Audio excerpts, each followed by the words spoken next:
ಅಸಹಾಯ ಮಹಿಳೆಯರು ಹಾಗೂ ವೃದ್ಧರಿಗೆ ಶ್ರೀ ಕ್ಷೇತ್ರ ಧರ್ಮಸ್ಥಳ ಗ್ರಾಮಾಭಿವೃದ್ಧಿ ಯೋಜನೆ ಬಿಸಿ ಟ್ರಸ್ಟ್ ನಿರಂತರವಾಗಿ ನೆರವು ನೀಡುತ್ತಿದೆ ಎಂದು ತಾಲೂಕು ಯೋಜನಾಧಿಕಾರಿ ಟಿಆರ್ ಮಂಜುಳಾ ಹೇಳಿದರು.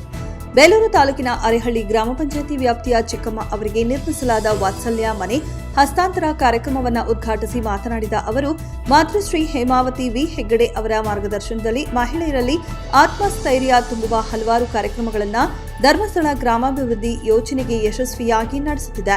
ಈ ನಿಟ್ಟಿನಲ್ಲಿ ವಾತ್ಸಲ್ಯ ಮನೆ ನಿರ್ಮಾಣ ಯೋಜನೆ ಪ್ರಮುಖ ಪಾತ್ರ ವಹಿಸಿದೆ ಎಂದು ತಿಳಿಸಿದರು. ಅಲ್ಲದೆ ದುಡಿಯುವ ಶಕ್ತಿ ಇಲ್ಲದ ಚಿಕ್ಕಮ್ಮ ಅವರು ಸರ್ಕಾರದಿಂದ ದೊರೆಯುವ ತಿಂಗಳಿಗೆ 800 ರೂಪಾಯಿ ವೃದ್ಧಾಪ್ಯ ವೇತನದ ಮೇಲೆ ಅವಲಂಬಿತರಾಗಿದ್ದರು. ಈ ಪರಿಸ್ಥಿತಿಯನ್ನ ಮನಗಂಡು ಶ್ರೀ ಕ್ಷೇತ್ರ ಧರ್ಮಸ್ಥಳ ಗ್ರಾಮಾಭಿವೃದ್ಧಿ ಯೋಜನೆ ಬಿಸಿ ಟ್ರಸ್ಟ್ ಬೇಲೂರು ವತಿಯಿಂದ ತಿಂಗಳಿಗೆ 1,000 ರೂಪಾಯಿ ಮಾಶಾಸನ ನೀಡುವ ವ್ಯವಸ್ಥೆ ಮಾಡಲಾಗಿದೆ. ಜೊತೆಗೆ ವಯಸ್ಸಿನ ಕಾರಣದಿಂದ ಚಿಕ್ಕಮ್ಮ ಅವರು ಒಬ್ಬರೇ ವಾಸವಾಗಿದ್ದು ಕೆಲಸ ಮಾಡಲು ಅಸಮರ್ಥರಾಗಿದ್ದರು.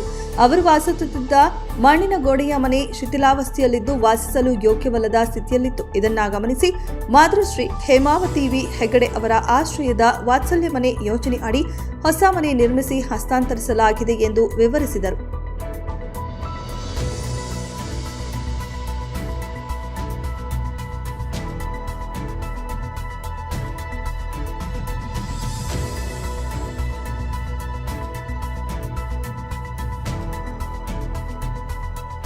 ಬಹಳ ಸಂತೋಷ ಆಗ್ತಿದೆ ಈ ಮನೆಯನ್ನು ಅವರಿಗೆ ಹಸ್ತಾಂತರ ಮಾಡಲಿಕ್ಕೆ. ಇನ್ನು ಮುಂದಿನ ದಿನಗಳಲ್ಲಿ ಆ ಮನೆಯಲ್ಲಿ ಅವರು ಬಹಳ ಸುಖ ಶಾಂತಿ ನೆಮ್ಮದಿಯಿಂದ ಜೀವನ ನಡೆಸುವಾಗಲಿ ದೇವರ ಮಂಜುನಾಥ ಸ್ವಾಮಿಯ ಶ್ರೀರಕ್ಷೆ ಯಾವಾಗಲೂ ಅವರ ಮೇಲೆ ಇರಲಿ. ಅವರಿಗೆ ಯಾವ ರೀತಿಯ ತೊಂದರೆ ಆಗದ ರೀತಿಯಲ್ಲಿ ಮನೆಯಲ್ಲಿ ವಾಸ ಮಾಡಬೇಕು ಅಂತೇಳಿ ಅದು ಪರಮಾತ್ಮನಲ್ಲಿ ಭಕ್ತಿಯಲ್ಲಿ ಬೇಡಿ ಒಂದೆರಡು ಮಾತನ್ನು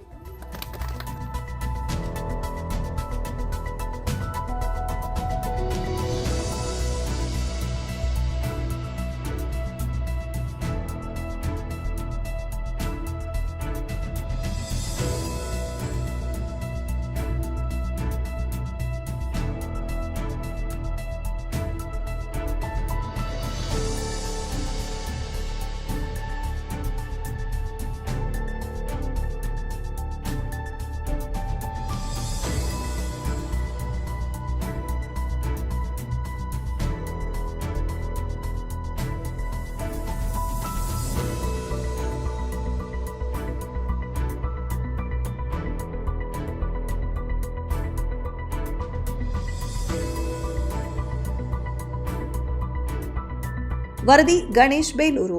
ಮೆಂಡು ನ್ಯೂಸ್ ನೆಟ್ವರ್ಕ್, ಸತ್ಯದ ಕನ್ನಡಿ.